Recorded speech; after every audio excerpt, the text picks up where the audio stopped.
guest is one of Britain's finest comedy talents. Actor, comedian, star of The Young Ones, Bottom and The New Statesman. Say hello to Rik Mayall.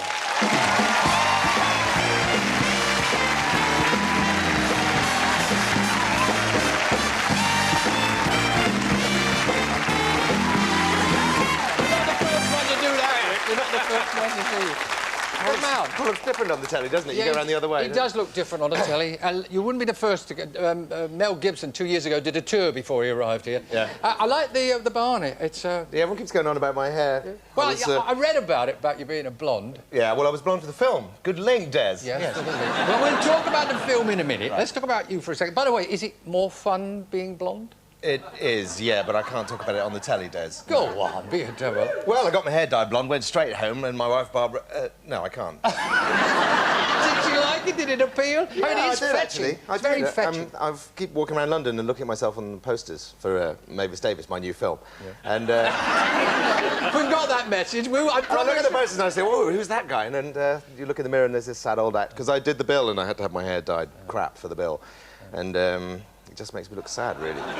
You've done loads of TV. I mean, you've done as much television as most around. You've done... I don't want to make you sound like old Father Time. Yeah, but it's funny, Des, because you still get really nervous about chat shows, you know, when you... But you don't seem nervous at the moment. Well, good. Good actor, you see. No, but it's... the majority of my work is scripted, sitcom, multicam, heavily rehearsed stuff, and then they say, you're going on to meet Des, and we don't meet, you know, we haven't met yet. It's funny, we have never met. No. It's very nice to meet you too. We have never met, and that's the truth. All these years in the business, we're not met. So we'll put that right. Can I ask you something, because I haven't met? We haven't met, and I've always wanted to know why Eric Morecambe did all that stuff about you. Were you all... I mean, you've been asked that a million times. We were good mates, and then one day I told him I wanted to be a singer, and he said, well, I'd like to have an affair with Brigitte Bardot, Des.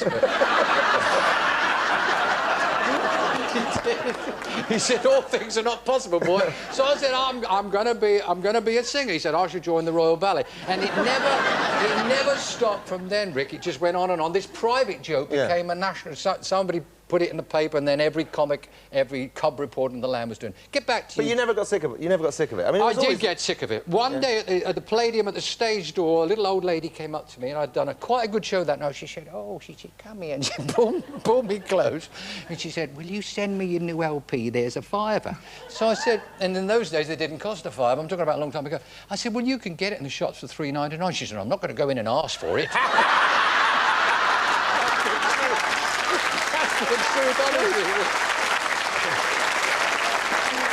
Look, I asked you one question, and that's 5 gags so far. That's a pro. I'm sorry. We get stuck with certain tags. Whether you like it or not, you're going to be stuck with the Young Ones. Whether the Young Ones is part of Rik Mayall's life, your career. That's what you are. Who you are. I don't say. Obviously, you. No, I'm grateful to be stuck with that tag. You know, I mean, it's the Young Ones that started everything. But you were all the anti-establishment. Now you are practically established. You were all alternative. Here you are, not saying staid, but man of the theatre now. Well, I mean, somebody's got to grow up sometime, and somebody's got to become the establishment. But you're still doing Bottom, things like, I mean, there's been Bottom this, Bottom that, Bottom video, and you're doing some kind of film like a Bottom. Yeah, but it's so easy to be naughty and controversial, and I mean, I really don't try to be controversial. I was just doing what I thought was funny, and I thought The Young Ones was funny, you know.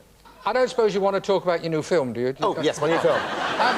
This film, Bring Me the Head of Mavis Davis. Yes. Now, tell us about this. It's out soon, isn't it? Yeah, it's out on Friday. Is it? And the first weekend is vital. Yeah. So if everybody goes to see it this weekend, that'll be great. Rush off to see this, Bring Me the Head of Mavis. Tell us about it first. It's always so hard to encapsulate it in a sentence. I play a record producer called... Well, I own a record company, my character. And he's about my age, going grey at the sides, well cast. And he's doing very badly. He owes an awful lot of money, and so he hits on a plan to kill one of his remaining stars. Which is Jane Horrocks playing a pop star. Yeah, and she's a great singer anyway, so she does a fantastic job on it. It's a kind of black comedy. It's a kind of black comedy, yeah. Okay. Well, we've got a clip here. We're going to have a little look at this. For 1 o'clock in the Atlantic. I'm having lunch with Marla. Morning. So get me the latest booking figures on a tour. Get me a fresh shirt, get me some aspirin, get me a bottle of Dettol, and get me the trades. And get me a coffee. And I am in a meeting all morning to absolutely everybody, except Elton, if he ever calls back. Your wife's in there. Why didn't you stop her? Sorry, you know what she's like. Well, of course I do. Why do you think I divorced her? I just can't. I cannot handle this morning. Look, Duncan, just get rid of her. Okay, now, I don't know. You're my executive assistant, right? So executively assist. Tell her I'm ill.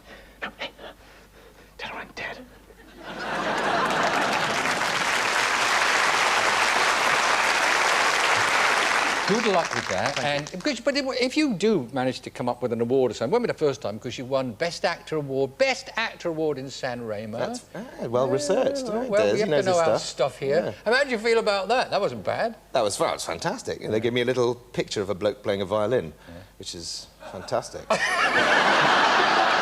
No, it was... Treasure it always. No, I'll tell you the tragic... actually, the tragic thing about that was that we were in Italy. San Remo is a beautiful little place in Italy. This might take a minute or two, OK? So don't interrupt. No. We were...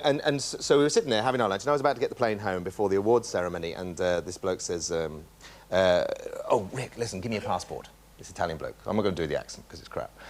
He said, give me a passport. I said, why? And we all had to give him our passports. He said, because we're going to delay the tickets until tomorrow, which meant they wanted us to stay for the awards ceremony. So we said, OK, well, why do they want us to stay? And they said, I think you won. I think you won it. OK, give us your passport. So we gave them the passports, and sure enough, we'd won. It's fantastic, got the Best Actor. And then about 2 months later, we went to Moscow, to the film festival there. And we're all having a good time, sitting in a Moscow restaurant, eating a piece of paper or something. And in the Moscow restaurant, and this bloke said, "Give me your passport." And we went, ugh. Why? I just want to change your flight to tomorrow. So we gave him our passports. And fantastic, we won. So I got my translator, Svetlana. I said, yeah, well, I will. I said, come to my hotel room. She said, OK. And we went up to my hotel room, and I wrote this acceptance speech because we thought, great, we've won, it's fantastic. And I wrote it all in phonetic because I don't speak Russian, so we wrote it like. You know, this is great. Thank you very much for the award. Thanks for all your help in the Second World War and all that stuff. And phonetically, so and it all made sense if you read it. It was all and it was going to be great. And I got my last suit out because I'd been there a week and all my other suits were covered in vodka and lipstick and bullet holes and so. I got my last suit out and we went to this massive cinema in Moscow, huge 5,000-seater. All the Moscow celebs were there, all these guys with oozes sticking out of them and prostitutes. And it was fantastic, glittering with diamonds and everything. And I sat there with my speech. And the guy says, and now, for the top actor. He has come all the way from his country. And I'm going, here we go. He has come. It's a great honor for us. I got out of my chair and I'm walking down the aisle and they say, Mr. Robert De Niro. And I'm like, and the Russians are all going, never mind.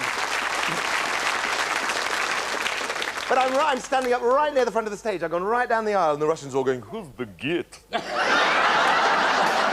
Oh, I'm just done. Bob De Niro comes out. Hey. So, but it was OK, because after that, I went and saw Chuck. I walked out. I wasn't depressed, because my speech was going to be crap anyway, but... and it's good to be beaten by Robert De Niro. Oh, not bad. He's done the odd movie, so nothing. And then I went out to Red Square, and Chuck Berry was playing in Red Square. Oh. Chuck Berry in Red Square, it was surreal. My ding-a-ling, they were okay. I want you to play with my ding-a-ling. I don't know.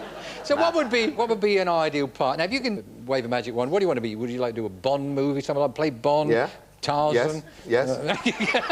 Just good movies, just keep on going. And that Oscar could be around the corner. Rik Mayall, ladies and gentlemen. Thank you. Thank you, Dave. Rik Mayall. Thank you.